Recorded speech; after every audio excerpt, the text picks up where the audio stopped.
This is a HeadGum podcast. You got mail.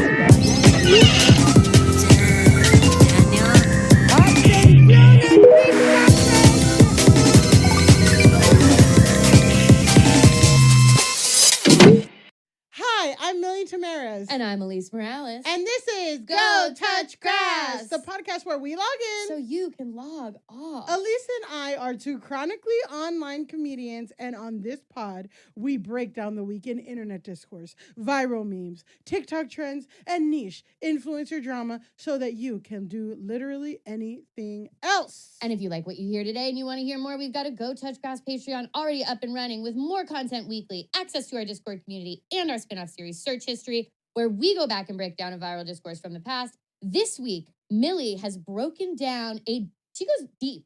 She dives deep into the history of makeup influencer Michaela Nogueira and her Foundation of Lies. Yes, I titled it Foundation of Lies. Many good puns related to this episode. It's a lot.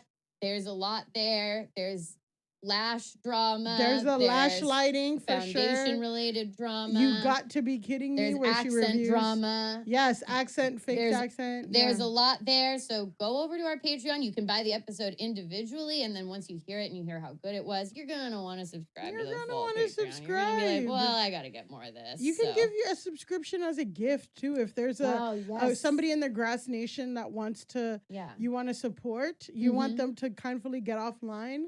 Yeah. Then get them a Go Touch Grass. Yeah, if you know someone who needs to go touch grass, but you know that they wouldn't be able to because they want to stay plugged in. Wow. Perfect for the holidays. And again, as you're going to holidays, you're going to see your family. They're going to be like, have you heard of Tucker Carlson? And you can be like, well, have you heard of Millie and Elise? I counter your Tucker Carlson with toxicity outgets toxicity. You know what I'm saying? And don't forget to leave us a 5-star rating and review. We love your reviews. We need more of them. But really, the best review you can give us is to tell your friends. Tag us in a little story. We'll repost it. We're online. You know we are. That's the premise of the pod. Yep, it is indeed. And don't forget that for our holiday episode, we are doing a mailbag. So if you have any questions for us personally, anything that you want to get our opinion about that we haven't discussed here on the pod, feel free to email us at gotouchgrasspod@gmail.com or DM us on any of our socials, and your question might make the show. We're recording that pretty soon, so if you have a question, get it in. Good questions. We got what's up with Finita? Wow. And that's a deep poll. Yeah, that's from the Tart influencer trip. I remember the first racist one. There's been like 80 more since then. And speaking of racist influencer, I'm kidding. No. One of the only straight white men we've had on this pod. Yeah. I think Josh Gondelman. And that's also from my husband. Yeah, and your husband. And my husband. And your husband. How can we forget the most epic episode? And that'll be coming back around. We're going to be... Yeah, that we're all episode gonna... features back in today with one of our topics. So. With your topics, yes. But we have a very special guest in the studio with us. They're a reporter, an editor, a producer, a video editor, a podcast host, and an on-camera presenter. You've seen their work in Vice, Gawker, and most recently, his Webby Award-winning newsletter about the internet titled Garbage Day.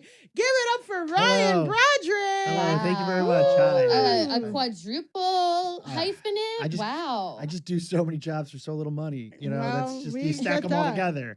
It's like being a gig worker. Yeah. Well, I mean, listen, you're talking to two people who I literally sold nails on a street corner yesterday. Like metal nails or like fake nails? Press on nails. Okay, that makes more sense. Yeah, press on nails on the street corner. Yeah. And Elise writes copy for cruise lines. Yes. Oh, cool. That's exactly. Cool. So listen. Exactly. And for an Italian furniture company. Yeah, that's cool. If you need copy. But sometimes they'll, like with the Italian furniture company, sometimes they'll assume that I have more knowledge about Italian furniture than I have at all. And I have to be like, hey, so just a reminder, I don't know what any of this shit is. So you do need to tell me what it is. What's the C? Yeah, I don't know. Yeah, I don't know. I don't know what they use. I don't know. Is Italian furniture that much different than? Yes.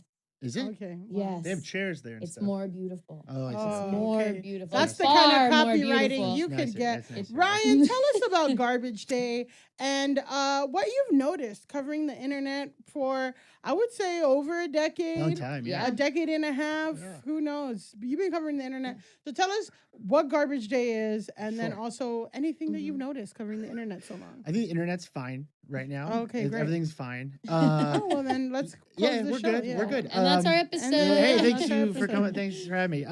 Yeah, so I write a newsletter called Garbage Day. I host a podcast called Panic World, and they're both kind of about, right now at least, like the internet falling apart.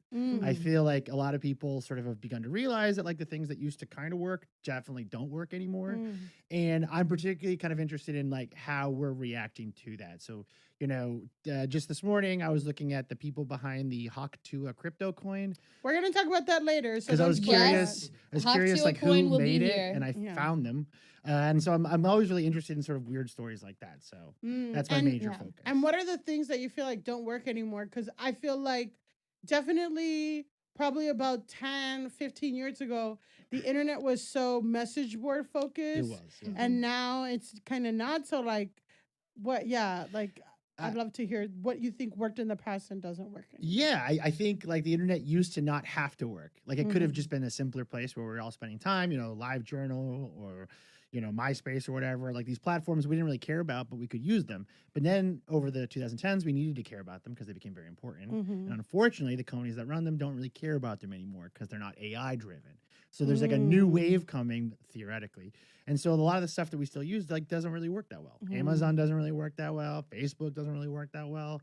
But we're still on there. And that's where I think things get kind of interesting. Like, have you seen all the pictures of like Crab Jesus on Facebook? Oh, yes. Yeah. I've been wanting to do something about, what is it, dead internet theory or something Oh yeah, the like dead that? internet theory that like everyone except for you is a bot on the internet. Yeah, but also like there's AI generated images that trend really Yeah. crazy. My favorite one is there's a couple accounts that do like flight attendants with Jesus. Yes. So it's like pray for us, and it's like hashtag cabin crew. I think that's pretty good. So it's just basically AI generated images to like trap boomers into engaging with it Yeah. so that they can get Sort of, yeah. money. My friend who's a reporter at 404 figured this out where it's like I think it's a group in Pakistan that is taking suggestions of what they think Americans would share. So they're like scamming Americans to make money with the Facebook creator program. And it's always just like Jesus on top of a Soldiers. mountain. Yeah, a soldier yeah. picking up a little girl. Jesus is also there. a baby with like fruit. I see Lots those a of lot. fruit babies. Yeah. Fruit babies, like a baby in a watermelon kind of deal. Or it's like Yeah. a woman with like 6 giant breasts kind of Wow. like spinning out. And it's like, are you my husband? You know, kind of stuff. yeah, I like that a lot. yeah, definitely. Yeah. I mean, I always think like, what if I had 4 more titties? Yeah. And I'd be Apparently a you'd go cow. really viral on You would Facebook. go Why to super vir- duper viral. I feel like if I had 4 titties, like 6 titties, I'd go viral. Maybe that's what I gotta do. That's Yeah, the next guys, step in comedy. Watch this space in 2025 for million My four 6 titties. titties. Ryan, Mhm. you recently joined the illustrious ranks of podcasters with your podcast. Are you talking about similar stuff on the pod? What's the vibe? Yeah, so we call it Panic World because it's this idea that every week or so people are freaking out about something on the internet, Mhm. and usually it's not really worth freaking out about. So we've done topics like, okay, remember when everyone was eating Tide Pods? Yes. So yeah, we yeah, like yeah. try to figure out like, did that happen? Did that actually And happen? it didn't happen. No. Like old people eat them sometimes because they have dementia, but like teenagers aren't doing it. Yeah. Although one guy did vape it, which I thought was funny. Oh, gosh. Oh Oh my god, that's like actually worse than eating Yeah, it. it's I much do worse. feel It's- like yeah. that. It's much worse. But yeah, so like we try to find these stories like old and new of like why was everyone freaking out? What caused it? Like another one was the NyQuil chicken thing, where people on Oh. TikTok were like boiling chicken in NyQuil. Oh, I so, tried like, it, by the lean? way. You tried it? I didn't eat it, but I You- did try it. What a Hannah Lean War. What is chicken. it? It Lena stunk. Dunham ass. It stunk like what's the word? Fried dough, but like full of fish. That Wow, sounds There's like that's a fishiness that's to a it. different smell than I would have thought. Yeah, I it was thought it would have sweet. been a purely chemical. It was very smell. sweet. Yeah, I wore a face mask though because the FDA says you shouldn't inhale it. So I would guess no. Yeah. And so you made chicken broth lean, is what I made chicken lean. Yeah. Chicken lean. And it was very blue. It was like very green blue. And you didn't eat it. I didn't want to eat it. Yeah. Well, our Patreon doesn't have I'm enough like, if you're supporters gonna yet. boil it, you might as well. I'm gonna take a bite. We put it for a stretch goal. Like if we get to like 1,000 patrons, I'll eat it. Millie takes a bite of the chicken and immediately grows 4 titties. Yeah. There we go. Puberty. We don't know. I think the closest thing I ever did, which is also one of the most Dominican things I've ever done, is when I was hanging out in the Bronx with my friend's cousin in like 2011 or something, or 2012 probably, early 2012. We did hookah, but instead of water, we used Bacardi or wine. I've done this. I've done both of that. I've And then never we had this whole night ahead of us where we were gonna like go out. We were gonna start with hookah pregame, go out, go to the club, whatever. We did that rum hookah, and we were all in bed by 8 p.m. Oh yeah. The most dangerous thing I've ever done. And this isn't a public show, so I can share this. What do you mean? We got millions of. This is Joe Rogan level. Well, I filled a bong with something, and also With Everclear. weed? No, yeah, no. And then weed and Everclear? No, you're and that crazy. was bad. That was a Wait, bad you idea. did that, That was but like you the wouldn't most dangerous thing I've ever done. I know. I'm like, I think if you're giving me NyQuil chicken versus weed with Everclear, I'm great gonna night out, do actually. NyQuil chicken because Everclear is that what is it? 100 proof? It's like 100 something. Yeah. 100 proof. We used to get it for parties when I was in high school, and it's like, why were we Yeah. doing this? It's bad. Somebody, Why? me and my friend used to make jungle juice Yeah. Hell Yeah. yeah. with You Everclear. do. And we were trying to be cheap, so we got styrofoam cups, and the cups would be melted through. Melted styrofoam, yep. Yep. Always. Yep. The cups would be dissolved. Yeah. Wow, every single thing you guys described, I just kept being like the swiftness with which I would shit my pants after smoking a hookah that had Bacardi in it is unbelievable. Yeah. I don't know. I do know. You Did you I get would. drunk off of it?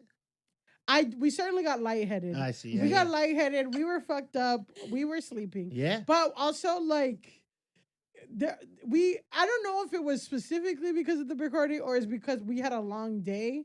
Right, The day before, my friend was like, meet me in Atlantic City. So I like went to Atlantic City. And then I realized I was like crashing like a vacation. Like she didn't want to sleep with this guy, but this guy flew her out to Atlantic City. And I was cockblocked. There's so many more layers to this. So many more layers. Another lore drop. From Another Millie. lore drop. Listen. Wow. And then he was kind of pissed, obviously. So yeah, I don't know, guys. Don't fucking do that. Don't do that. So the guy was mad. And then we like stayed up all night, and then he drove us back, and then we went to the Bronx. And we were gonna party, and then we did this Bacardi. Oh, I see. Okay, I thought you yeah. did it in Atlantic City at first, but you did it in the Bronx after we had this the night. cocktail. So it was I like, see. so was it like the Bacardi hookah, or was it the cock blocking? It's a lot of emotional sort of. Yeah. I guess you have to do work it you're again doing, when yeah. you're well rested. and Yeah. see how You it know makes I'm you. trying to go to Atlantic City. You know I love Atlantic City. I made out with I think a woman who was an Elvis impersonator there once Okay. in an elevator. In an Okay. elevator. Yeah. Did you meet in the elevator Unclear. and then immediately? Unclear. Not a lot of the details. But I don't do remember come to being in you. the elevator. But you wouldn't eat the NyQuil chicken. I See, wouldn't, yeah. there's so many holes in it. I know. I was younger, What can I say? Yeah, it was last week. Which you technically younger. Yeah, We were all well, younger last exactly, week. exactly, and that's what I tell my agent. Speaking of agents, Sure. no, we're done. But we're going to our first segment, which we call software updates, where we update you on a topic we've covered in the past. Somebody in our Discord channel, which if you're a patron, you can join our Discord channel. Lots It's of things poppin'. going on. It's We're in popping. there. We're in there. People are giving us merch suggestions, and it's going crazy. Yeah. But somebody suggested that instead of software update, we call it lawn maintenance because go touch grass. We're trimming the lawn. You know what I mean? It's a little bit of a walk for me. Yeah. That's my immediate reaction. Yeah. So I love everyone on our Discord. Yeah, and- well, I'm gonna do software update / lawn maintenance, Okay. but we appreciate you, Candace. So if you remember from our 11/28 episode with Might Jasmine Ruiz, rapper Kendrick Lamar, who again, the thing is, people have argued, like I said, that the internet sucks now because everything has a 24-hour shelf life, but I say no. I say things come back and back and back and Yes. back. Yeah. So we had our episode with Jasmine Reyes where we updated about Kendrick Lamar's new album, GNX, where on the song Whacked Out Murals, Kendrick had the lyrics, "Don't let no white comedian talk about no black women, that's law." And I will say that the internet speculated it was about Andrew Schultz, Mm-hmm.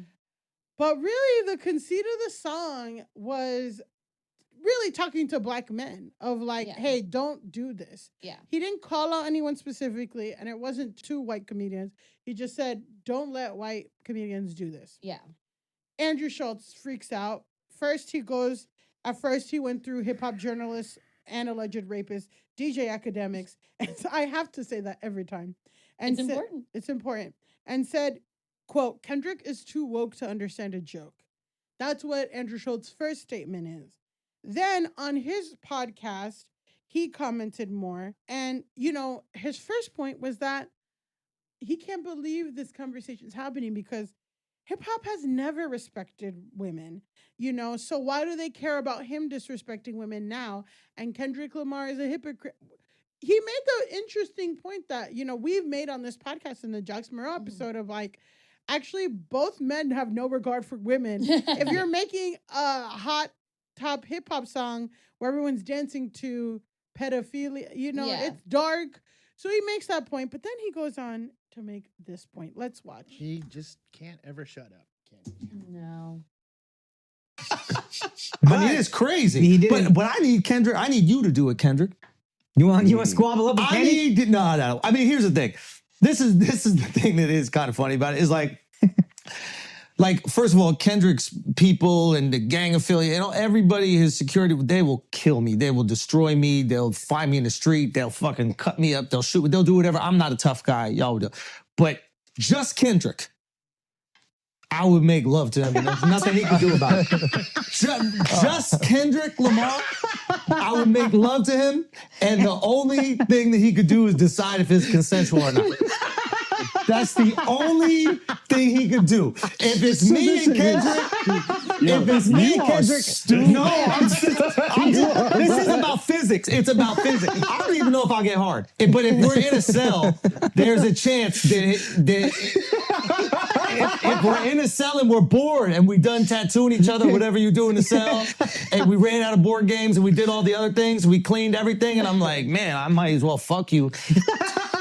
There's nothing he could physically do to stop that besides put his legs in the air and choose a position. Maybe Mark, I'll let him choose a why position. are you pulling this picture up, Mark? Why are you doing this? Look, put up that picture of him and Travis Kelce's girl. Look at that shit. Oh my God, dude, that's unbelievable. Yo, I'll be honest. I would go so far as to say I don't think he could stop most people on the planet from having sex with him.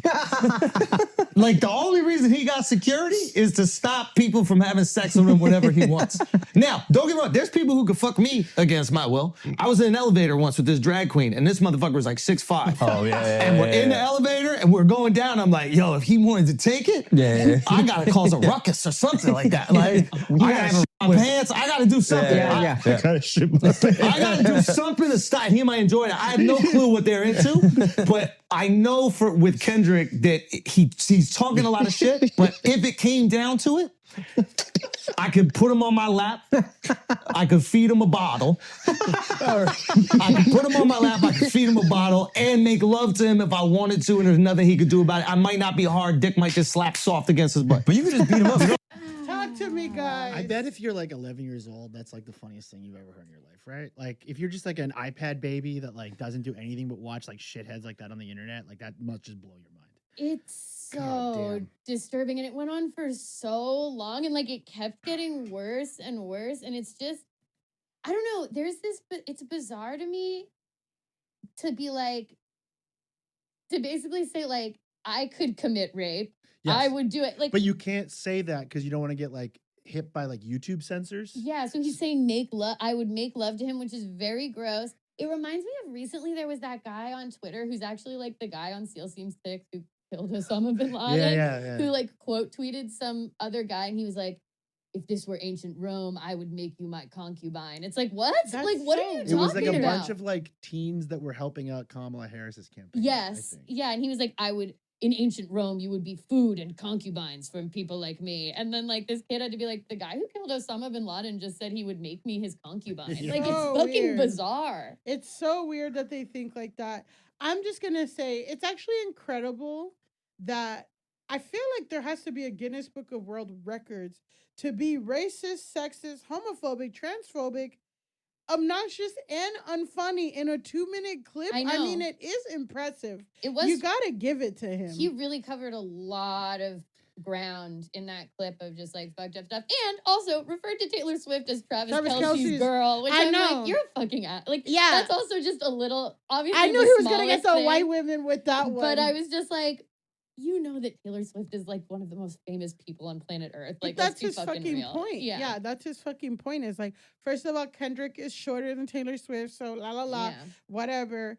And yeah, so naturally the internet was pissed about this, and especially this notes to a term / practice / idea, and it's also the name of a film called Buck Breaking, and it was like, you know, it's kind of this like, again, phenomenon or what, not this practice that people do where it's like the dominant culture. It's like this way that white men or white people in power can like disempower Black people as a whole by taking Black men and sexually exploiting them Mhm. in a very public way to like kind of assert dominance over.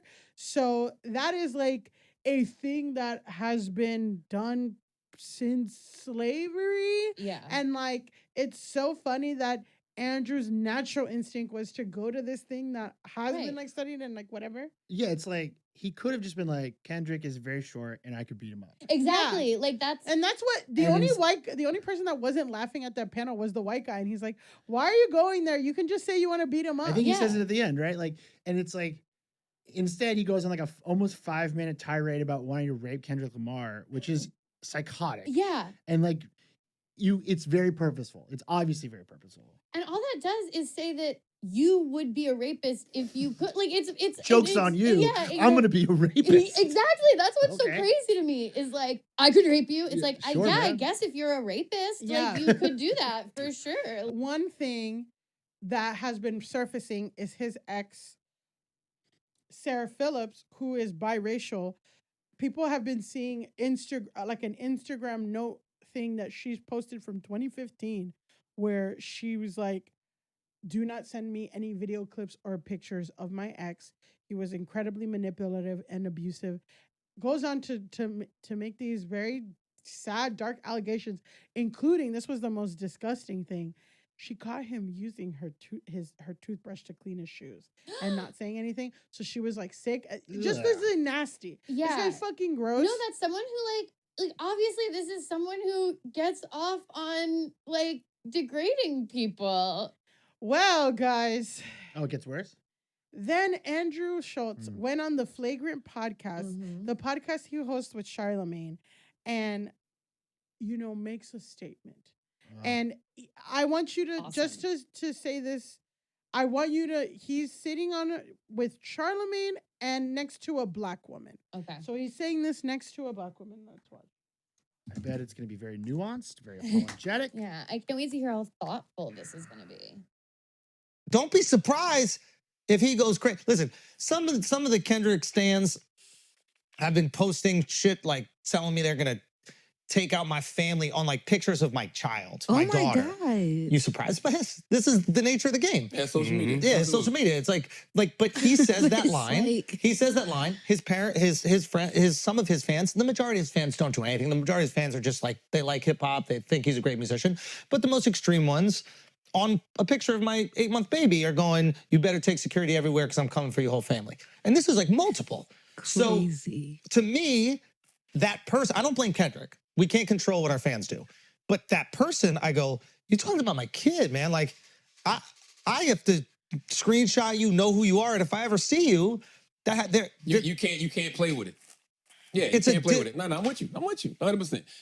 That's why I don't feel no I remorse feel for Drake. no remorse. Like, Because yo, you talked about someone's And child, he should have bro. learned from Pusha T. He did the same thing to Pusha T. You want to mention people's fiance, and Kendrick took his belt off and whipped your ass the way he gonna whip Schultz's ass. If he did that to a half a white man, imagine what he would do to a full one. You know what I'm saying? I'm Listen, just saying. say whatever you want about me. Hold on. There's a pattern here with a lot of these guys because there's like nine versions of this guy. I didn't realize till halfway through that says that wasn't Tony Hinchcliffe because they're all the exact same guy. Yep. But they do this thing where they insert themselves into some sort of controversy to like make money on YouTube, and then it gets out of control and they don't know what to do anymore. And they'll do like one of two things. One, they'll be like, "They're coming for my family. This is so serious," or they'll be like, "Guys, we need to focus on like men's mental health." You know, they find some sort of like cop out to like spin it to make them the victim or to make them look benevolent. And they do it all the time. And it's usually when they've inserted themselves in this. I mean, he wasn't even mentioned in the song.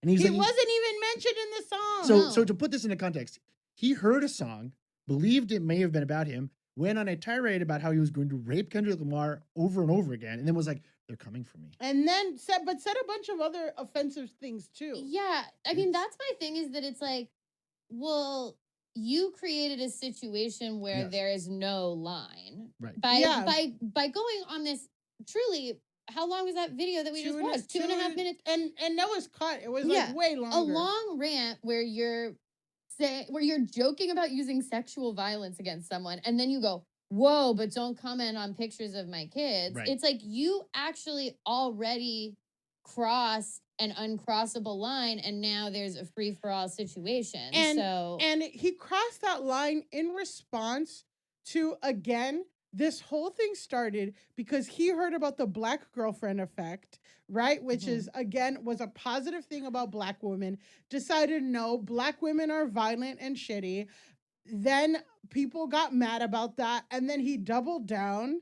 And then Kendrick Lamar said, "Hey, if you're black, don't let a white guy say this." And then that's when he said the rape thing, because it's like, how dare you call me out for, I should be able to say whatever I want. And again, it's like, there is no line. I'm a comedian. Ha ha, he, hoo, hoo. And then to your point, Ryan, and this is like, I kind of feel like as we've been covering the internet for like the past year, over a year, but we've been talking about it. But it's like, it's not just men.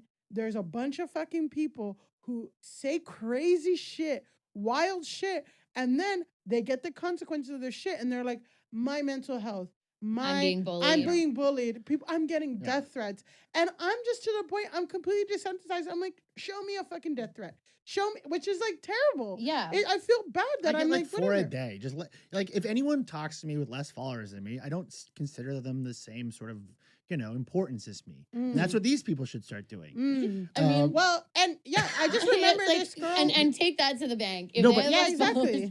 But I will say, like, I shouldn't know that this person exists, and I do truly blame YouTube for it. Oh, the Andrew Schultz. Like the I blame MTV incentives- Guy Code. Is that where he got started? Yes. So the fact that he was able to sort of like And Charlemagne. Well, I know, yeah. I mean, Charlemagne is like legitimately. He's been in entertainment for a very long time. He has like a radio show. He's like a legitimate celebrity at this point. But who we ran into at iHeartRadio. Yeah, we ran into him in an elevator. But this guy, like, he is directly funded by incentives from both X and YouTube. Yeah. And those incentives are like making him a millionaire. Probably Peter Thiel. I mean, we haven't gone, but like he had Donald Trump in his podcast. He's getting some. He's Russia, in that ecosystem. Yeah, I'm not sure if he was named in the he Russia wasn't, thing, but I wouldn't be surprised if allegedly. And it's like that whole ecosystem props this kind of guy up, who honestly should be a B-rated celebrity that everyone forgot about 10 years ago. But it's because of these like massive companies that prey on our rage and our outrage that allow that kind of guy to be successful. And that's when I get really mad. It's like, I shouldn't even know who you are. Yeah. You're just like a guy. Yeah, you're just a guy who's frankly not funny. And then, but yeah, exactly. Your whole thing is like, for the whole, like, after the Kendrick rape video, all his stupid ass fans were on X. It's just a joke. It's just a joke, guys. You guys don't get it. You guys are so mad. Andrew Schultz won. We're triggered. And then we're triggered. Yeah. And then this comes out and he's like, it's my kid. And it's like, I mean, my friend Jordana Jason, she fucking clocked this in 2015. She says, there's a reason every racist on any social media app, their avatar is of their kid. It's like every time somebody says the most racist, wild, out of pocket shit, you click on their profile picture, it's of their baby or their dog. Right. And it's because they fucking know. Yeah, I was talking about this at a party this weekend where it with our friend Chris Burns, Fat Carrie Bradshaw Online, who has like a big following, and he was like, whenever I get like the worst comments that I get, the most hateful comments, it'll always be someone whose profile picture is of their baby, and you go to their profile and it's like, mother of 5, love Jesus, spread positive energy. And it's like, that's the person who's commenting. The like, most vile, crazy shit that get you off would the even- internet, you're fat and gay. And it's like, whoa. Okay. I'm sorry, babe. You want fat and gay people to get off the internet? No stand accounts for you. Yeah, exactly. Who the There's fuck not is much really- left to yeah, do. There's not Like, much Yeah, left. like it's Sorry. crazy, but yeah, it's kind of without fail people whose accounts say like love and light. And Yeah. then it's like they're the ones Fucking who are like, evil. I've been, listen, I've been really enjoying I've been reading Doppelganger by Naomi Klein. Oh, yeah. ooh, And that has been really interesting about like the right-wing pipeline Right. and radicalization and stuff like that and That's been on my whatever. list So for a while. I know I got it. I put it on hold from the Brooklyn Public Library. Nice. Wow, And there I you got go. it on the Libby app and it's on my phone and I got 21 days to finish it for free. But so I will get that on the Brooklyn Public Library. But to the listener who said I should go to the Brooklyn Public Library and ask for the Melania book, We I can't be can't do doing that. I can't do that. We can't be doing You've can't got to be pay doing that. real money to support that. No, I I'm like, understand. I'm not I gonna do that understand, yeah. either. But I'm definitely not going to the Bushwick Library and saying, "Do you have Hey, Melania?" do you have Melania by Melania? I have to know how she felt about the Black Lives Matter protest. Okay. Any final thoughts about Andrew Schultz? I would love to never hear about him again. Yeah, I don't like him. I think we will probably have to cover him again on this podcast, but I wish we didn't. I don't Yeah. care for this guy. We don't care for him. All right. Bye-bye. Take him away. Ta-ta. For our, for for our now. listeners, our guest just did a wonderful little wrist away. Sashay away. Sashay away. Goodbye. And we need that from We do. from the straight white guy on the pod. We do need to hear an actual vehement disavowment of Andrew Schultz. Andrew Schultz. I think it was Andrew Schultz. I might be getting my horrible white guys confused, but I think Andrew Schultz was the guy who brought Shane Gillis on, and Shane Gillis was like, "You are an asshole, and you're being rude." See, but that's white Like men. that's how low down this guy Yeah. is. You Mhm. know, On the totem if pole. other schlubs are like, "Bro, you're too Yeah. much. like you suck." I don't know because again, I am not a white man. After But- the show, we can like look at clips. Yeah, of yeah. it. After the show, we'll look clips, watch the space. We can watch Jackass together. We'll watch, I mean, listen, Jackass, I'll do. Jackass is You're right, different. you're right, you're right, Jackass Jackass is is right. monoculture. Yeah, Jackass is Jackass for is everyone. No, monoculture. Jackass is Jackass. is Come perfect. on, You're if right. you didn't want to smash Johnny Knoxville, what are you even doing? That's true. Yeah. That's a not looking like contest I'd attend. Yeah. Okay. Yeah. Johnny Knoxville. You know, my dog's name, my family dog's name was Knoxville because I was so into Jackass when we got That's a our good dog dog that I name, actually. convinced That's a my good family to Knoxville. name him Knoxville, even though, like, my parents didn't really understand why we were doing that. But it's a classy, it's It one of was those a classy names- name, but it did always lead to these conversations where they'd be like, "Oh, his name is Knoxville. Are you guys from Tennessee?" And we'd be like, "No." And then my dad would be like, "Oh," they'd be like, "Where are you from?" And my dad's like, "Well, Jersey, but also Cuba." Like it Yeah. would become this whole long train of information. Then it's just like, to get I have to, a like, horny teenage daughter. Yeah. Well, actually, I just have a 13-year-old who's really into the show Jackass on MTV. No, but there was a moment. And the true heads are watching Scare Tactics on USA Network. Oh wow. That was my family viewing. Mhm. But anyway, guys, speaking of Scare Tactics, let's get to our discourse. The discourse. Okay. Which is all about the United Healthcare CEO We're ready. shooter. Yep. We're ready to discourse. New information broke as we came in, but we're right. saving it to the end. Saving it to the Saving it end to for the the end. love of God, Mm-hmm. because it took me a while to make this time. So last week on December 4th, someone murdered the CEO of United Healthcare. And here's that timeline of the day. I want you to close your eyes and think about what a random day for you is. Mhm. What time are you waking up?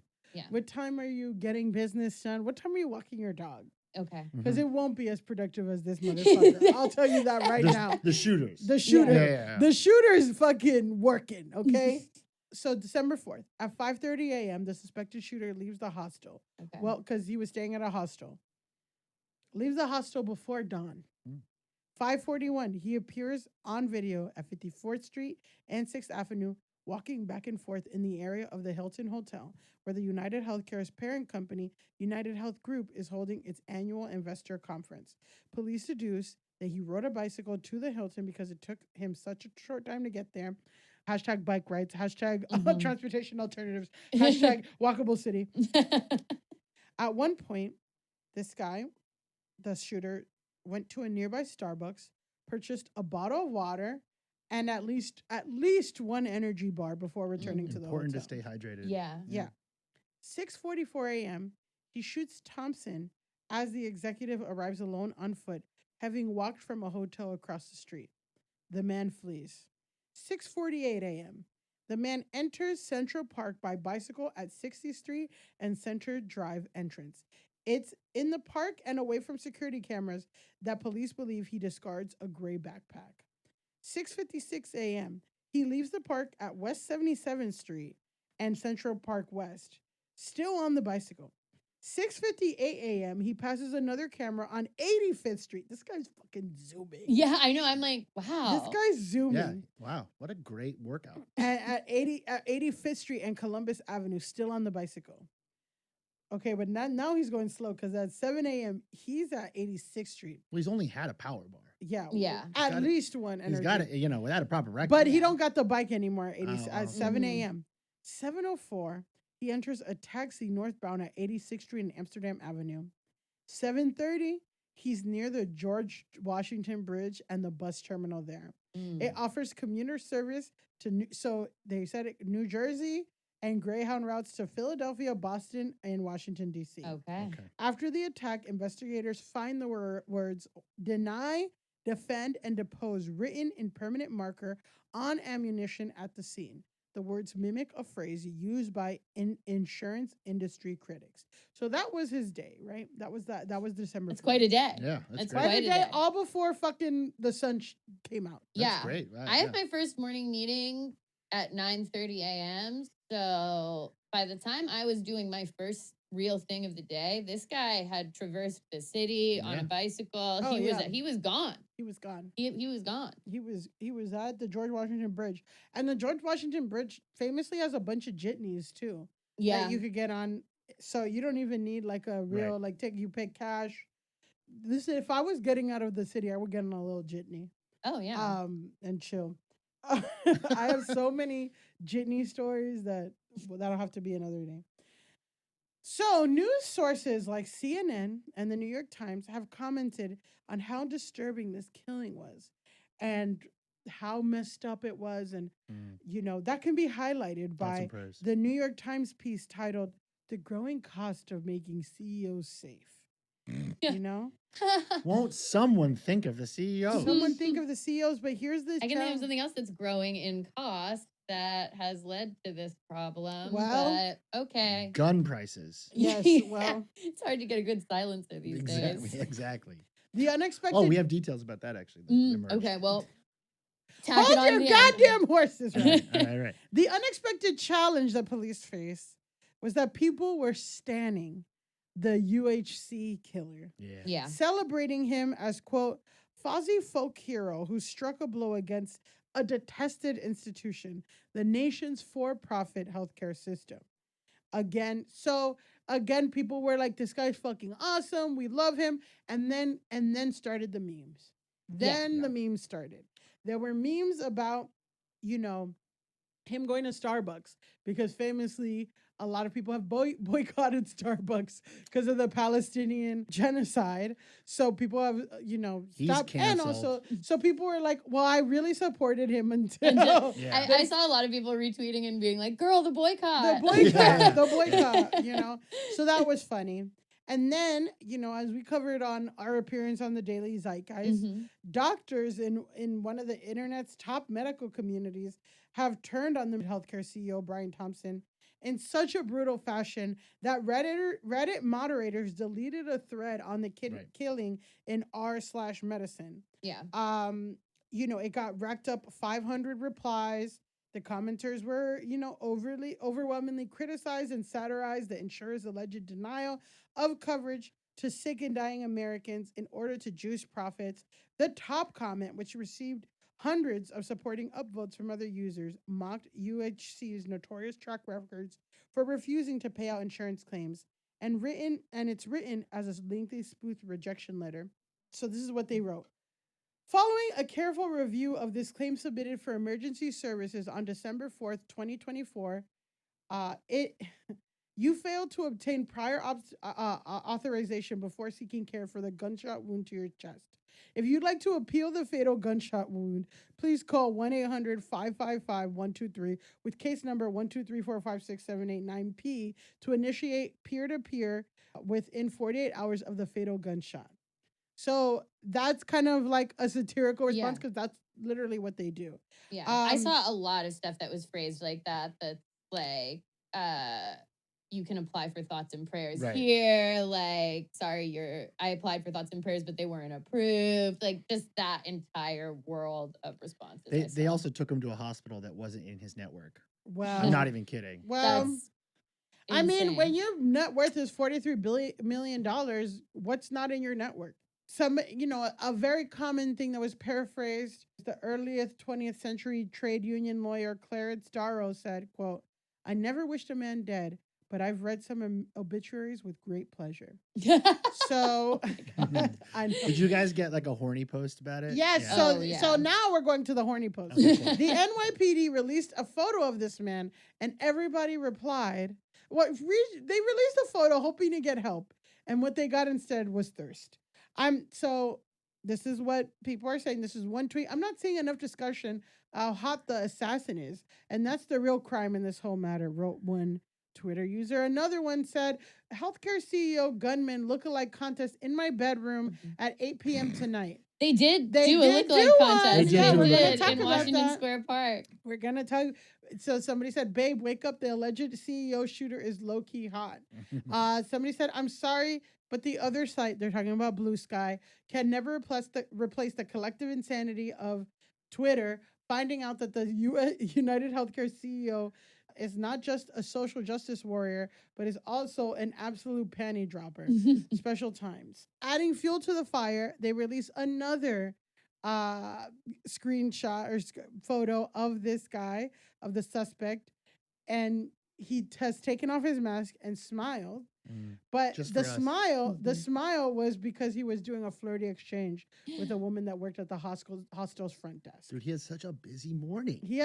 So he was flirting with the hostel. He let down his mask. The only time he let down his mask was to flash a little smile to the hostel person. So here we're gonna watch a quick video of somebody's kind of responding to it, and then we'll hear everyone's thoughts about why we think the reaction was what it was. Karma is a bitch that really do catch you when you're not looking. And yes, I'm talking about Brian Thompson. That man was the CEO of United Healthcare with a base salary of $1 million. This doesn't take into account bonuses, gifts, stocks, anything. In 2022, that man made $9.8 million. And his net worth was over $40 million. Meanwhile, 62% of Americans are living paycheck to paycheck. And that number actually jumps up to 77% when you take into account people making under $50,000 a year. UHC was denying roughly 32% of their insurance claims. And I bet you that 32% number is higher because insurance folks typically keep those numbers pretty secretive. So the fact that we know the number 32% means that it's probably much worse than we think. One of the people who was denied medicine under UHC is Lisa Gillespie. She has stage 4 metastatic lung cancer, and she recently left UHC because she has spent $20,000 on medicine alone, out of pocket, just this year. And then I hear that the shareholders that Brian Thompson held so dearly and wanted to make all this money stepped over his unalived body on the way to a meeting they were supposed to be having with him, and that they apparently kicked the shell casings down the road, literally tampering with evidence. And to me, that's funny for a lot of different reasons. And, poor folks already know that the rich and powerful do not care about us, right? But y'all middle-class people, that's how the rich and powerful and the corporations feel about y'all too. If y'all are not turning them a profit, they do not care about you. The working class is tired of y'all playing in our faces. So if y'all want to be funny, there are some folks out there who can be hilarious.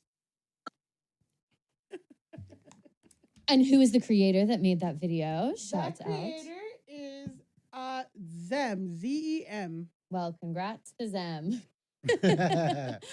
I mean, yeah, I think and we've said this on Go Touch Grass. We've said it many times. Go Touch Grass is an Anti-murder anti-murder podcast. That's right. Murder bad. Murder bad. Murder bad. And also, we went to UCB, so yes.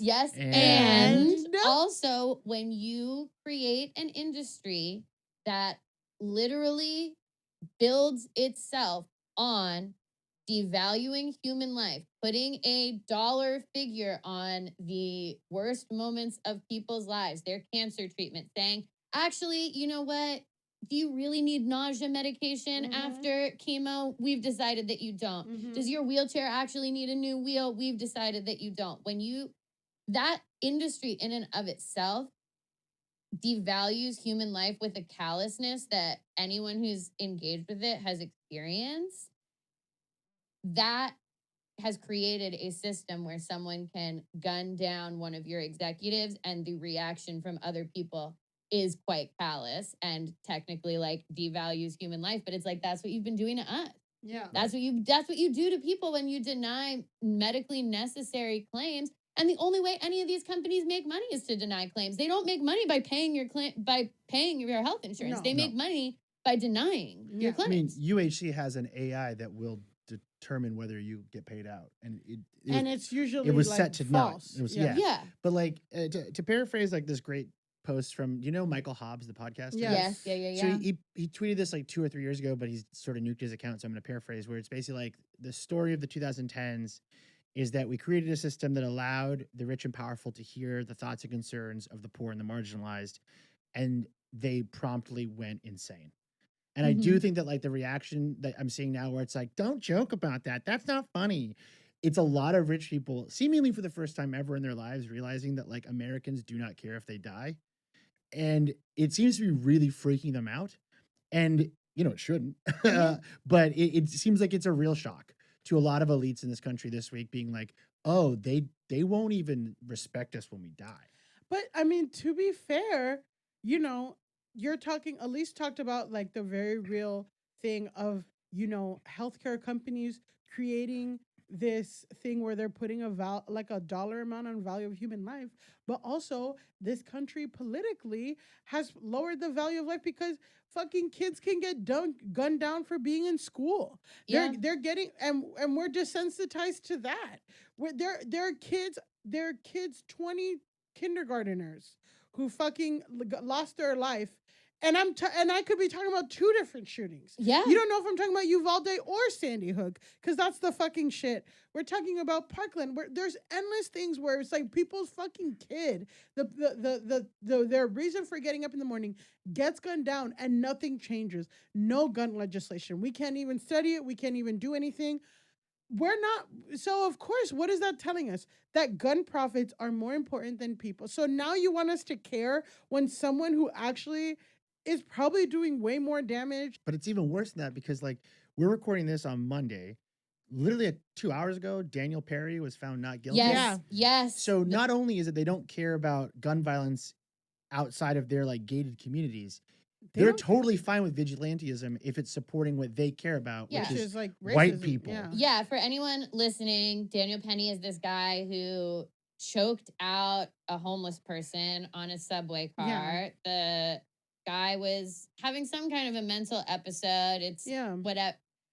You can look into it, but he was just found not guilty for that crime. Even manslaughter. Yeah, even like manslaughter. accidental. And to me, perfectly honest, Daniel Penny is far more dangerous to the general public to me as someone who, this is a man who leapt to his feet and committed murder in the time it took to get between 2 subway cars, because which is not easy if no one's ever done it before. No, it's actually quite hard. It's quite hard. I keep trying. But no, like I have a friend who used to pee out there, so he choked someone like in between 2 subway cars just on a dime. Like that is something retired Marine, PTSD. That person is way more dangerous in my mind to the general public than this United Healthcare shooter.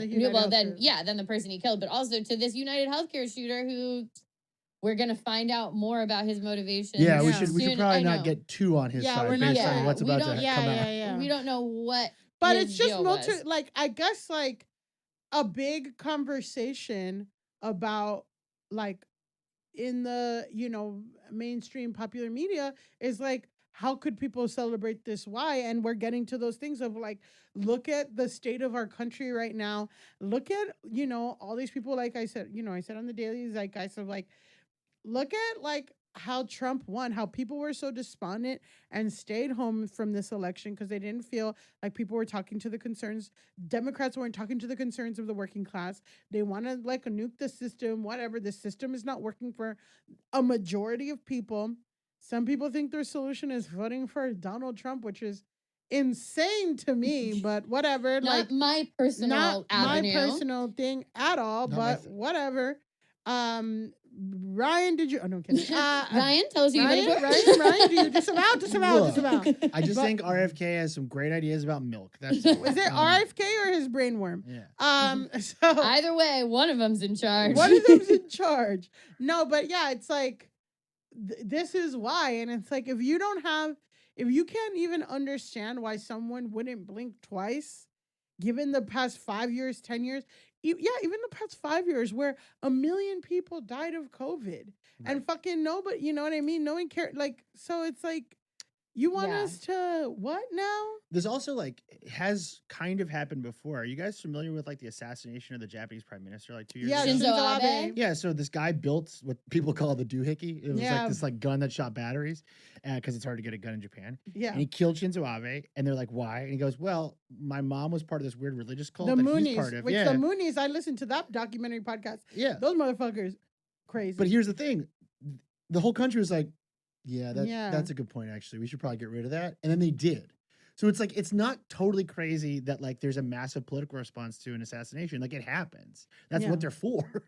Well, yeah, I mean, here, I'm just like, it's tough because if the powers that be were smart, they would see this, they would see the reaction and they would go, oh, it's guillotine vibes out here. Like people are not happy. We should maybe do something about health insurance on some level. But the incoming administration is not going to make it worse. They're going to make it worse. They want to repeal Obamacare. They're already saying that. There was one insurance company, I think last week, that was trying to get out of paying for the entirety of someone's anesthesia. Then this happened. They're like, no, you're good. You're good. Blue Cross. Yeah, and they pulled out real quick. So they're trying to like hide their all the healthcare companies are trying to like, hide the CEOs like information and stuff because they're scared of getting clapped.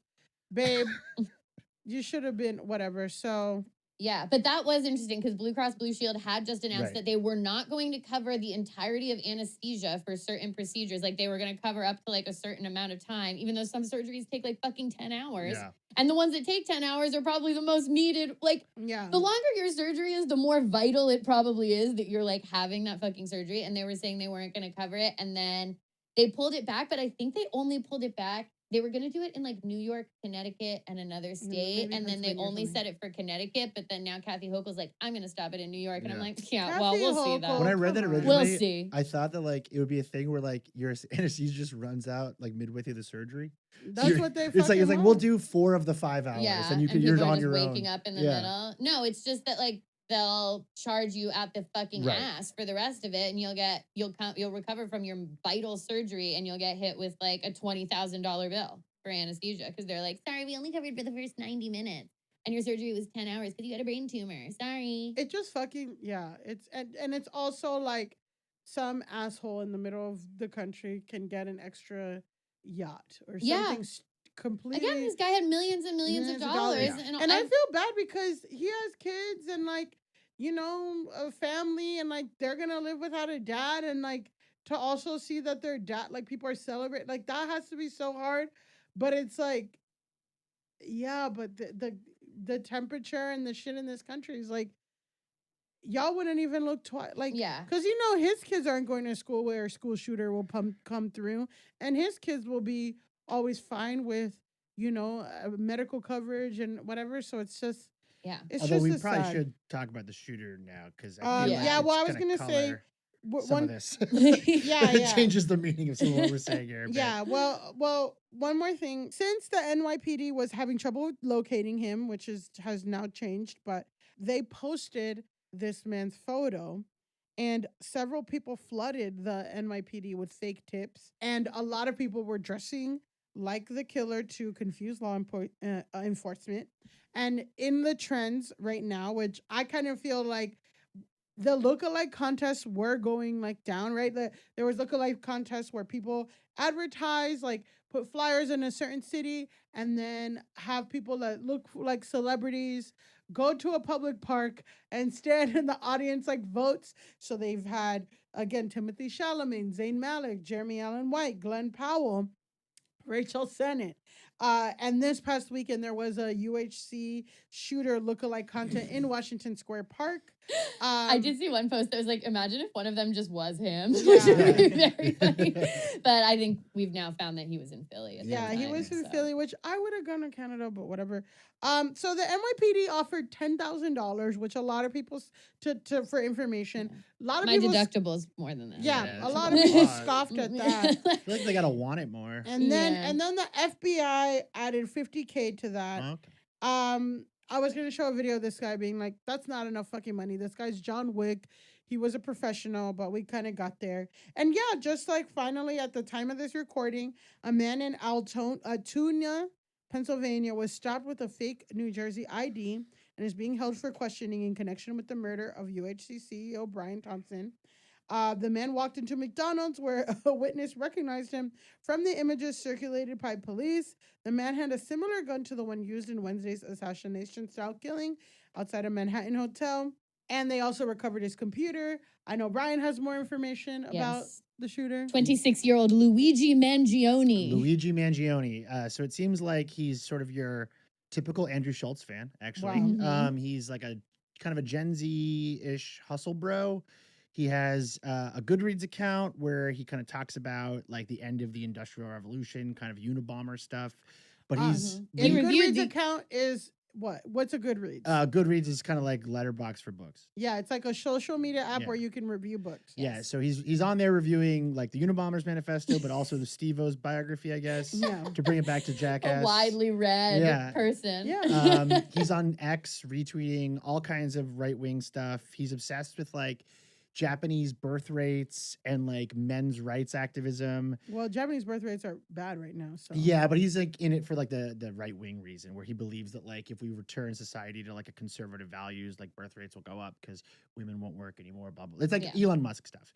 So he does seem to be outraged about healthcare, but it's like horseshoe theory. He got there the wrong way. I mean, but that If was this is the guy. Yeah. well, that's also a really interesting point because Ben Shapiro posted Yes. a YouTube episode of his bullshit ass thing, and he was very much giving the reaction of what a lot of mainstream media is like, this is fucked up. How could we kill a CEO? This is bullshit. And all his comments were dragging him of like, I'm sorry, I'm conservative, but this is fucked up. Like, no, fuck that guy. Like, Right. we need help. So it's more speaking to the populism that got Donald Trump elected. Again, there are people who genuinely feel like businesses should have rights and whatever stupid conservative values, but there are people who are populist and believe that, you know, poor working class people should be able to afford things like healthcare and food and water and eggs. Yeah. I mean, there's a whole bunch of people like on election day that did not seem to know until election day that the ACA is Obamacare. Well, yeah. And they wanted to get rid of Obamacare, but they used the ACA and they didn't seem to realize that those were the same things. Yeah, So- I mean, and it's just it speaks to this thing that we've been talking about since the election and before, that like there are like this issue of healthcare, it's actually like a bipartisan issue. Mhm. It goes beyond left and right. People want this system fixed. Yeah. Conservative, quote unquote, people want this system fixed. And I just think it's wild that we just came off an entire election where there was really not a lot of talk about healthcare at all. Other than Donald Trump saying, I'm going to repeal Obamacare, Right. which people don't even realize what that actually means. And there's a reason he says Obamacare, not ACA. And not ACA. Right. Right. And then on the Democrat side, they weren't really offering anything, maybe No, they like don't. marginal things. Oh, we're going to do this with prices, blah, blah, blah. But it's like in 2016 and 2020, with the Bernie campaign and also like Elizabeth Warren in 2020 and a lot of the different primary candidates in 2020, there were people who were proposing true universal healthcare plans. Yep. And we did not have that at all. And to see that like coming out of an election where that wasn't talked about at all, we're having a murder committed maybe by someone who was actually a right-wing person on this issue just goes to show that it's like, this was just left on the table. Yeah. For and now we're 3 for 3. If an assassin can do it, like Kamala could have done it. Kamala could have said something. She could have said, we're going to change that. I'm going to make a play for a public option again. You know, because like. And that would have at least inspired people. And I'm just going to say for this year, if this guy's the guy, we're 3 for 3 on assassination attempts and whatever for them being Republican.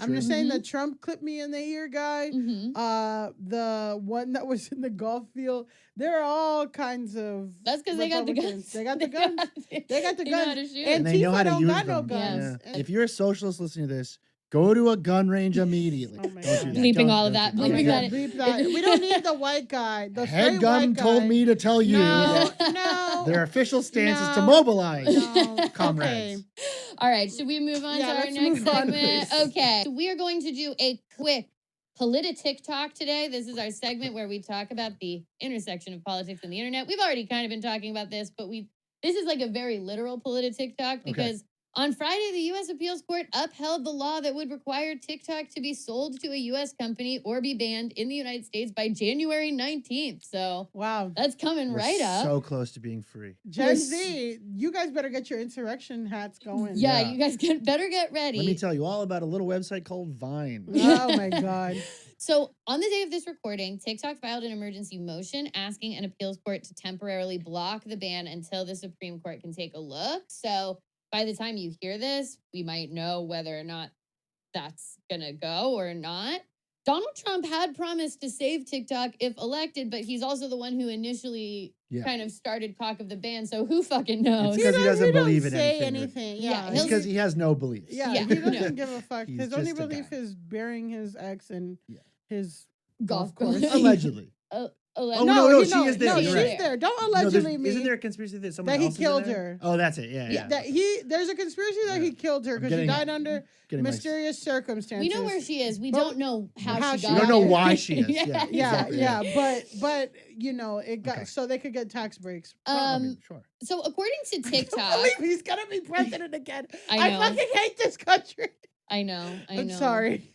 According to TikTok, the ban would cost small businesses and creators $1.3 billion in their first month of not being on. So that's like people who use it to promote their products, people who use the TikTok shop to sell stuff, and then also just content creators who make money on TikTok. So my question for us is, do we think this is really going to happen? And is now really the time to take people's side hustles away? So, do you know the writer Max Reed? No. Max made this point in his newsletter a couple weeks ago where it's like the amount of Americans using TikTok as a side hustle is why we got Trump. Because they all think they're small business owners and they don't want higher tax rates. It's an interesting idea. But to your point, it's TikTok's fault that Trump is president. I don't think it's like unconnected. No. It's possible. Yeah. But like to your point, like, do you think it'll get banned? I do. Yeah, you think it's really going to go? I just don't see any political reason why it wouldn't be right now. There's no kind of there's no benefit to Trump to not ban it. Well, I think that the whole thing is like they want to regulate it and they want to make sure that China is not monitoring, and like there's data shit that's like actual concerns that they don't share with American-owned companies and stuff, but whatever, that's neither here nor there. But the whole ban thing was to get some kind of regulation going, but I could totally see, especially with Elon being in Trump's ass for now. I'm predicting, I know we've kind of joked about it, but like official prediction that Elon and Trump are gonna fall out in the most epic. Oh, it's gonna be be amazing. so good. It's gonna be so fucking good. awesome. I can't It's wait. gonna be awesome. Watch this space. Like already there was some shit popping off, but and with Zuckerberg probably up his ass, like I would say, like even though the because a lot of the a lot of the senators and all the stuff were like, it's not really a ban, it's more regulation. We need to know, and like when you have a U.S. ownership, they can follow our rules. Blah blah blah blah blah. But with Trump now and all these social media Silicon Valley guys on his dick, they might just flat out ban. I could totally see that. And I don't think it's posturing, but I think ByteDance has said like this TikTok does not matter to us.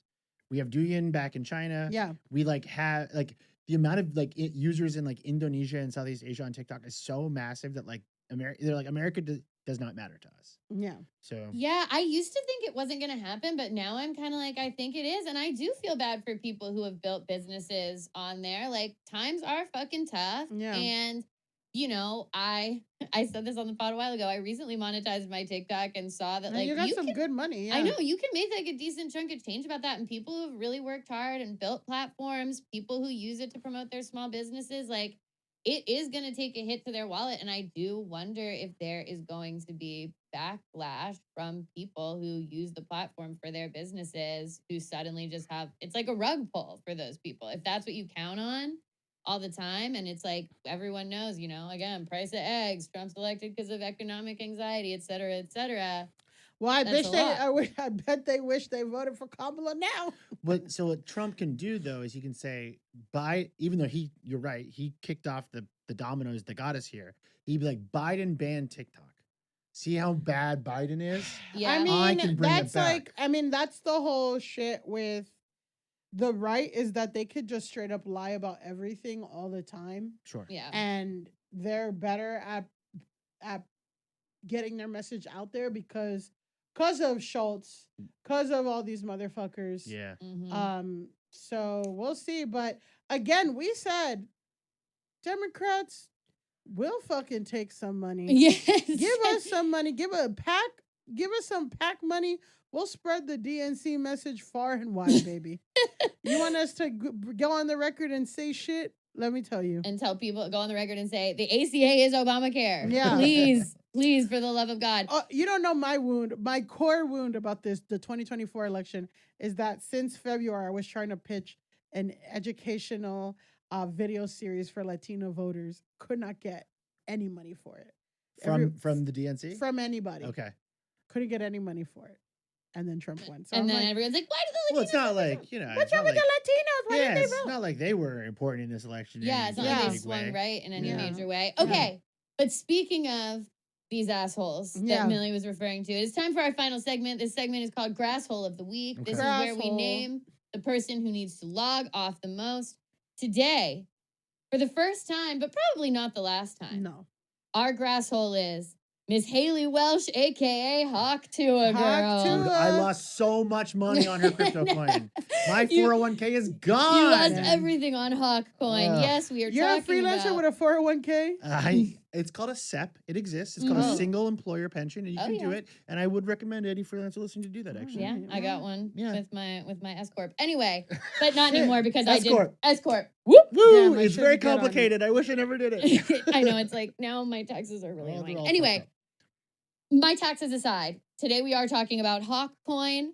We first discussed Hawk Tua Girl on our episode over the summer with my husband, Danny Yes. Grow, and she was The fresh. last white You're man. you're Mhm. Pookie, if you will. My Pookie. I guess no. I'm Pookie. He would be Jet. No, Yeah. right? You're, Or is he Pookie? He's Pookie. Is No, he I Pookie? thought- Because He's Jet? you're a lady with a podcast, and he would be Pookie. Oh, okay. Yeah. It's, No, but Pookie is the guy. Pookie's the guy. Pookie's the guy. Yeah. And I then- thought it was the other way around. Oh, I don't think know. your I'm husband would be confused about- Pookie. I don't know. Okay. They're both Trumpies, so we're moving Okay, on. I don't my care. Pookie was on the Too much white podcast, nonsense. and we were like fresh off of her virality when we first talked about it. So we were very gentle with Haley Welsh. We the were. first time we talked about her. We wanted to learn more 'Cause before we- passing judgment. Because she said that she wouldn't hug Tua on Donald Trump. She did. so She was asked if she would hawk Tua on Trump, and she said no. So we were like, could you know you- what? We're not God. going to assume any anything about her. political- but then she signed with Logan Paul. We have since learned more, and we will pass judgment now. So since we last discussed Talk to a Girl, she signed with Penthouse Management, and then she launched a podcast on Jake Paul's network, Better Media. Nice. Better than what? Who knows? Who knows? What was that thing from Who Weekly that we went to Who Weekly Live?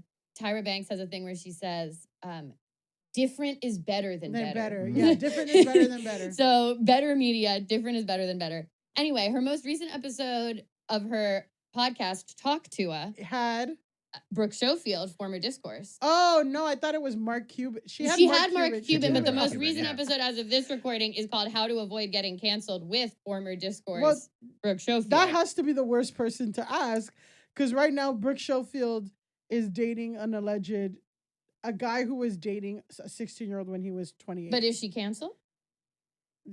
I would say The master at work. Yeah. But I guess if she's still making money off her what is canceled? Cancel culture doesn't exist. You know what I mean? Keep going. Okay. I'm like getting frustrated. But the reason that she is you mentioned grasshole. too many white people in one succession. The reason that she is grasshole for this week is because of her latest endeavor, which is the launch of Hawk Coin. Hawk Coin has a $sign in front of it. Yeah. So I'm not wouldn't sure it if be it's supposed to be. shock coin. No. It's just that's how you show up. Like, Is that all Bitcoin has a dollar in front of it? Explain Bitcoin to us. I had Bitcoin to in call. 1 minute. I've been to a bunch of the conventions. Yeah. So yeah, if you want to like show, I was a financial report for a brief moment, but yeah. So if you do like a coin, you put the $sign. Dollar sign first. Okay. Yeah. Okay. Same as like a stock. I wasn't sure if that was just like cutesy for her, but No, it does no. make it look like it's called Shock Coin. Yeah. Yeah. It's like Um, 6 Slack, like the rapper Black, but he uses a 6 instead of a B. And then So it's I like call him 6 Slack. it's hard. Sometimes when you're reading these things, I feel like people should think about that more often. Anyway, Haley Welsh, same day as the shooter, December 4th. Coincidence? Wow, horseshoe Launches for real. Hawk Coin. It quickly reaches a value of $490 million. But as of today, December 9th, when we are recording, it has already crashed with a 91% decline in its value. Nice. So Welch is now being accused of orchestrating a pump and dump scheme. This is from investor.gov. Mm-hmm. It's a scheme that has 2 parts. The first part is where promoters try to boost the price of a stock, or in this case, Bitcoin, with false or misleading statements about the company. Once the price has been pumped, fraudsters move on to the second part, where they seek to profit by selling their own holdings of the stock and then dumping shares of it. And so they pump it up and then they sell and they crash it, basically. The quick drop of Hawk Coin has people speculating that Welch and her team purposefully inflated the value of the coin and then dumped it at its peak before the crash. This is from, I think this is a Yahoo Finance article. The blockchain analysis shows suspicious trading patterns, with one wallet accumulating 17.5% of the total supply of Hawk Coin and then selling it for $1.3 million within 90 minutes of the launch. So that's kind of a classic sign that this is a pump and dump scheme. I don't think Haley knows this, and I don't think a lot of people do. But basically, like, the blockchain means it's all public. Yeah. So you I think I read. So she's saying that we didn't sell our things, but then the blockchain, which is what you're talking about. And there were people who were already holding it before it went public. Yeah. So and then there were people within seconds who knew to buy. Yeah. And that seems to prove that there was some insider trading. So yeah, it was like that she told her, like, or maybe the company, the holding company that is in charge. That was would be like, my guess. Yeah, like, yo, we're about to sell it. She's about to go to all her fans. Yep. So buy this shit up before it goes live. And I'm trying to break it down even more for people. Yeah. Buy this shit before it goes live. And then they all bought it. And then when a lot of people started buying, they started selling it. And then the value went down a lot, which is like illegal. Okay, so Welch denies this. She's blaming the crash on snipers, which are basically like outside people who come in. They sneak in, and do the pump and dump from the without. outside of the Hilton Hotel. Yeah. Keep up, baby. This is also a detail that made me laugh from this Yahoo Finance article, that there was at least one person who dumped $1 million worth of Moodang coin to sell it for Hawk Coin, but then lost most of their money trying to switch back to Moodang. That person needs to go to jail. Yeah. Like thought prison. Thought prison. This is all related to these. These are all meme coins, which are cryptocurrencies that are inspired by like internet memes. They're unlike traditional cryptocurrencies like Bitcoin or Ethereum. They like lack an intrinsic utility, and they basically just rely on like viral appeal and enthusiasm to like make their money. So according to Coinbase, meme coins like Dogecoin and Shiba Inu are purely speculative trading instruments and frequently associated with high volatility and risk. Their value often fluctuates based on hype or endorsements rather than tangible use cases. So Welch was apparently paid $125,000 to promote the Hawk coin. She and her team have pledged to address concerns and stabilize the coin's value, but she could now be facing a pretty serious SEC investigation. Martha Stewart, think about what Martha Stewart went to jail for 6 months. She didn't do shit. She just kind of lied. And this bitch... She did insider trading, but it's like, how many people are doing insider trading? I don't, but I'm saying this girl, she like was the face of it. Yeah. Versus like Martha got a tip and sold. Yeah. I'm just saying that Martha went to full jail. Jail, and she was richer and more powerful than Hawk Girl. And she did less. So this bitch. Yeah. I don't think she knew anything about what was going on. No. I don't know. I think the people behind the coin definitely probably insider trading. It'll really come down to like, how much money did she personally make? Okay, so here's the two things though that I saw was like CoffeeZilla went on that Twitter space and she was being really mean to him. And then she was like, I'm going to bed now. And she just hung up because they had this whole talk about like she wanted to address concerns and then people were getting on her ass. And then another thing that I noticed was that, or what CoffeeZilla said, was that they had a fee to prevent snipers. So they took like 15% of all trades, which equaled like millions of dollars. And it was all pocketed by the Hawk Tuah people. So it was like, there's like at least $1 million or $2 million of fees just in general of trading. And they weren't transparent on who's getting it. So it's just... And just to be clear, it wasn't her. So she teamed up with a company called Over Here. I was looking at them this morning. There's not a lot of public information, but it seems like the coin was managed by the group Over Here that may or may not have licensed it from her. So like, we really don't know how much money she made or how involved she was. It seems like she got paid to promote it at least. And then she probably had some money in the coin itself. I mean, they used her face and likeness though. Well, but that's, I think to your point is like, I don't think that she personally orchestrated the pump and dump scheme, but it's like, I don't think that she was doing her due diligence about how this is done. Hey, I should probably protect myself. A lot of celebrities have gotten in trouble for this exact thing. Especially Logan and Jake Paul. Yeah, literally Jake Paul has already gotten in trouble for this very thing. Like so 6 it's like, times. you got to protect yourself, girl. Like, don't put your name, like, this is actually real shit to start getting involved in like these financial things. And you should make sure that you have someone who works for only you that's looking at this and is saying like, and is saying like, this is legit, this is above board, because you're going to go down. Yeah. Remember, she worked at a spring company, like making bed springs before she became Hawk Tuah girl. She doesn't fucking know anything, but you got to know if you're going to put your name on this stuff and try to sell it to people. Or have someone around you that does. Yeah, exactly. Right? Hire someone who knows. For financial stuff, for sure. I'm just going to go ahead and say, like, this is a consequence of, like, going viral. Yeah. Like, you know, because, summer, it hasn't even been, 6 months? Yeah. Since Hawk Tuah came out? Christ. 5 or 6, 7 months? And you're already doing these financial, like, it's just, like, this rise and this thing of, like, maybe you should just sit things out for a little bit. But it's all just trying to, like, capitalize on your moment. I don't know. Exactly. It's really sad. So, I'm issuing actually a joint Go Touch Grass in this moment. First, for the crime of getting famous and within 6 months starting a meme coin to fleece your own fans, we must say, Hawk Tuah girl, go touch grass. And also, if you bought Hawk coin, I'm so sorry. Yeah.